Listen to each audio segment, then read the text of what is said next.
শ্রাদ্ধ অন্নপ্রাশনে কি নিরামিষ দেওয়া নিয়ম নাকি মৎস্য দেওয়া নিয়ম? এক জায়গায় ছিলেন ওই সত্যযুগে ত্রেতাযুগে অন্নপ্রাশনে কি করেছে তা নয়, এই কলির যুগে অন্নপ্রাশনে মহাপ্রভুর ভোগ লাগিয়ে মহাপ্রসাদ অন্নপ্রাশনে দিতে হবে। শ্রাদ্ধ বৈষ্ণবীয় ধারায় নিরামিষভাবে করতে হবে। যারা প্রেতের শ্রাদ্ধ করিবে, যারা কৃষ্ণ মন্ত্রে দীক্ষা গ্রহণ করিয়াছে তাদের একেবারে কোনো প্রেতের শ্রাদ্ধ নেই। যারা প্রেতের শ্রাদ্ধ করিবে তাদের পিতৃপুরুষগণ নরকে ভূপতিত হইবে, তাদের প্রেতের মুক্তি হইবে না। কৃষ্ণ মন্ত্রে দীক্ষার পরে দারোগারে যদি চকিদারি চাকরি দেওয়া হয় তার অবস্থাটা কি হয় বাবা? হ্যাঁ, একজন দারোগা প্রমোশন হয়েছে, এইবার যদি চকিদারি চাকরি আসে কি হবে? তার ওই চাকরি ছেড়ে দেবে না করবে? হয় কোনটা করবে? ছেড়ে দেবে তো। তো তদ্রূপ যারা কৃষ্ণ মন্ত্রে দীক্ষা গ্রহণ করেছে তারা প্রেতের শ্রাদ্ধের বহির্গত নয়, তারা তার ওইটা আওতাভুক্ত নয়, বহির্গত। শ্রীকৃষ্ণ প্রেতের শ্রাদ্ধের আওতাভুক্ত নয়, তারা প্রেত শ্রাদ্ধের বহির্গত। এজন্য শ্রাদ্ধে, অন্নপ্রাশনে এবং এই যে ব্রাহ্মণ সম্প্রদায়ের মধ্যে উপনয়ন, এই উপনয়নেও মৎস্য দেওয়া বৈধ নয়। কিন্তু আজকাল তো আমাদের হইলেই হলো। যুগী যখন যোগে যুক্ত থাকে, যুক্ত মানে তাতে মিশে থাকে, তত সময় ভগবত ভজনের ভগবানকে ধ্যান নেত্রে তাকে দর্শন করে। যুগী যখন যোগ ছেড়ে দেয় আর ভগবানকে পাবে না। আর ভক্তকে ছাড়া ভগবান এক পা থাকতে পারে না, এক সেকেন্ড থাকতে পারে না। এটা কে বলছেন? কে বলছেন? আচ্ছা, আমি যদি এখন বলি প্রধানমন্ত্রী শেখ হাসিনার ছেলে জয় আমার বন্ধু, সে যদি আমাকে নাই চেনে তাহলে আমি কি, এটা কি বন্ধুত্ব হবে? হ্যাঁ। আর যদি প্রধানমন্ত্রীর ছেলে জয় যদি বলে গোপীনাথ আমার বন্ধু, তাহলে কি হবে? এইটাই শ্রেষ্ঠত্ব, তাই না? তাহলে আমি যদি বলি ভগবান আমার, এটা কিন্তু সঠিক নয়। যদি ভগবান বলে ওই ভক্ত আমার, এটাই সঠিক। রাধে রাধে। এজন্য সারা জীবন বলে আমার গোপাল, আমার গোপাল। আরে আমার গোপাল এটা সহজ, আমি কি গোপালের কিনা এটা বড় কঠিন, তাই না? কি বলে আমার ঠাকুর, ওরে বাবা মুখটার কি করে করে, এর মুখটার বাঁকা কইরা বলে এই ঠাকুর আমার গোপাল আজকে 4 প্রকারের রসা করেছি, ছানার পনির করেছি, ওটা করেছি ওটা করেছি, সব দিয়েছি।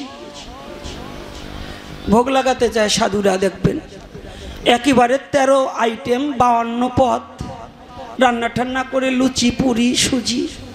ওরে বাবা একেবারে জলযোগের মিষ্টি, যশোর জলযোগের মিষ্টি কায়দা মতো আনে। তো আনার পরে কর্তারা ভোগ ঠোক লাগায়, কয় আমার গোপাল, আমরা সাধু মানুষ, গোপালের সেবা ছাড়া আর কিছু জানি না। ভোগ ঠোক লাগানোর পরে দেখবেন বাড়িতে ছেলে মেয়ে আছে, ওই যারা ওই অনুষ্ঠানে আসছে তাদের হাতে মিষ্টি নাই, ওনার ছেলে বাড়িতে রয়েছে পকেটে ভরি মিষ্টি ছেলের জন্য নই আটা দিচ্ছে।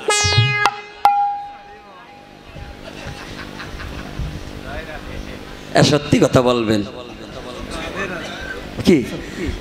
এর জিব্বে টাইনে দিয়ে বলেন তো করেন কি না? চোখ সোয়ার বলবো কেন? খায় তো জিব্বে দিয়ে, খায় কোনটা দিয়ে? তাই লালসাটাকে, লালসার গতিতে জিভ এতি উতি ধায়। এটা কি একেবারে বাস্তব কথা বলছি না মিথ্যা কথা বলছি? এই বাবারা যারা ভোগ লাগায় ওরা কয় এ তো করিতে বলবো কেন? এরপরে আর কোনোদিন গোপীনাথের মুখ দেখতে চাবে না। হ্যাঁ, কারণ আর আমার কথাগুলো কিন্তু একটু টাইট। আমার কথাটা হচ্ছে এখানে, আজকে যে কথাটা বলেছি পূর্বের ওই সূত্র ধরে ধরে যেটা দিয়ে স্টার্ট করেছি ওইখানেই মীমাংসা দিতে হবে, ছেড়ে যাব না। আমি বলছিলাম এখন বর্তমান আমাদের সমাজে আলোচনার সমালোচনা দুটো আছে, গবেষণাটা হারিয়ে গেছে, আর দুটো শিং গজিয়েছে সাধু সমাজে। সে শিং দুটো কি? একটা হিংসা আর একটা নিন্দা।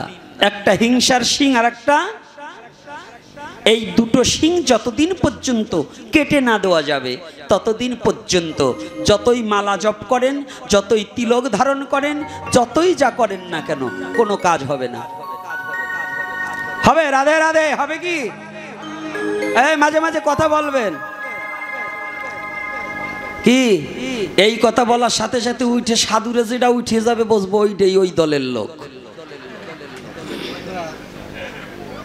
ছাড় নাই আজকে সাধুকে। জয় শ্রী রাধে রাধে। ছাড় হবে না। কৃষ্ণ ছাড় দেয় কিন্তু ছেড়ে দেয় না। আর সবই দেখপানে পরে হবে, একটু যায় নেই।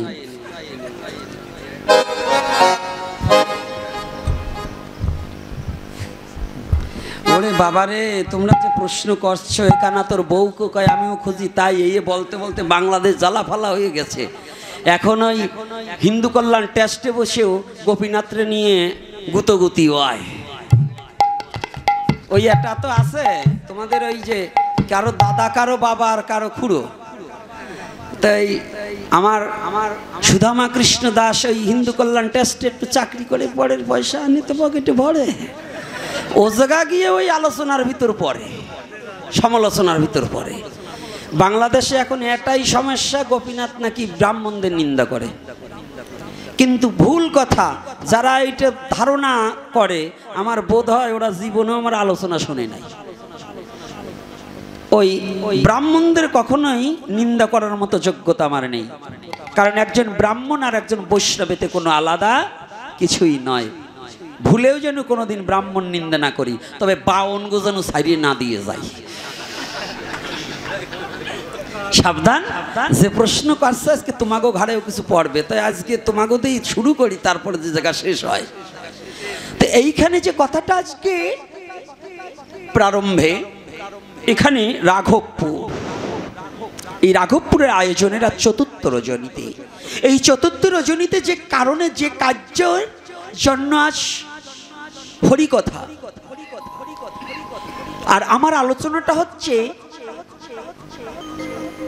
একটু ব্যতিক্রম। ভক্ত গঠন করতে হবে। আজকে আসার সাথে সাথে মায়েদের বলছি ঘোমটাটা দাও। এই অঞ্চলে সকল মায়েরাই দীক্ষা, অন্তত যশোর, মাগুরা, শালিখা, এই আরপাড়া, এই অঞ্চলটায় বৈষ্ণবের সংখ্যাটা বেশি। এবং এটা আর একটা দিকে ধন্য, যে দেশে আমার মহাপ্রভু সাক্ষাৎ নিজেই এসেছিল। এই তালকড়িতে আমার দয়াল গৌরহরি নরোত্তম দাস ঠাকুর মহাশয়ের গুরুদেব, যিনি লোকনাথ গোস্বামী মহাশয়, তাকে নেওয়ার জন্য, ভগবানকে আনার জন্য ভক্ত যায়, আর আমার গৌরহরি নিজেই কৃপা করে তার ভক্তকে নিতে এসেছেন দুবার। এটা কিন্তু একটা আলাদা, বাংলাদেশের মধ্যে এই তালকড়ি জায়গাটা কিন্তু আলাদা একটা জায়গা, এটা জেনে রাখবেন। গৌরলীলার মধ্যে ওই আদি পিত্রালয় ছিলেন শ্রীহট্টে, ওখানে প্রভু আসেন না, কিন্তু তালকড়িতে প্রভু এসেছিলেন। ওটা পূর্বে ওনাদের পিত্রালয় ছিল, আর মহাপ্রভু তার ভক্ত সঙ্গ এখানে তৈরি করেছে তার ভক্তকে নিবার জন্য। সাক্ষাৎ ব্রজেন্দ্রনন্দন গৌরহরি নিজেই কৃপা করে ওখানে এসেছিলেন। আপনাদের পরম সৌভাগ্য, এই অঞ্চলে জন্মগ্রহণ করেছেন। যদিও এই অঞ্চলে জন্মগ্রহণ না করেন, এই অঞ্চলে সঙ্গ পান, ওখানে গিয়ে একটু গড়াগড়ি দেওয়ার সৌভাগ্য আপনাদের হয়। তবে আমার দুঃখ, গোপীনাথ আসার আগে মায়েদের মস্তকে কাপড় কেন ঠিক মতো কাপড়টা দিয়ে মস্তকটা ঢাকা হলো না। আমাদের শিক্ষা, আমার আজকে আমার দাদাকেও একটু বলে যাব, কারণ বলবো এ কারণে, পাত্র বুঝে দান করিস তুই, স্বার্থ রাখিস শূন্য, ওই দানেই তোর হতে পারে যৎ কিঞ্চিত পুণ্য। সনাতন ধর্ম পৃথিবীর শ্রেষ্ঠ ধর্ম, সনাতন ধর্ম আর্য মহর্ষিদের ধর্ম, সনাতন ধর্ম আদি সভ্যতার ধর্ম, সনাতন ধর্ম আদি সভ্য জাতির ধর্ম, সনাতন ধর্ম আদি শিক্ষিত জাতির ধর্ম। পৃথিবীতে কোথাও যখন কোনো আক্ষরিক জ্ঞান ছিল না, একমাত্র সনাতন ধর্মে গুরুকুল ব্যবস্থা ছিল। ছিল কি না? কথা বলতে হবে, কি ছিল?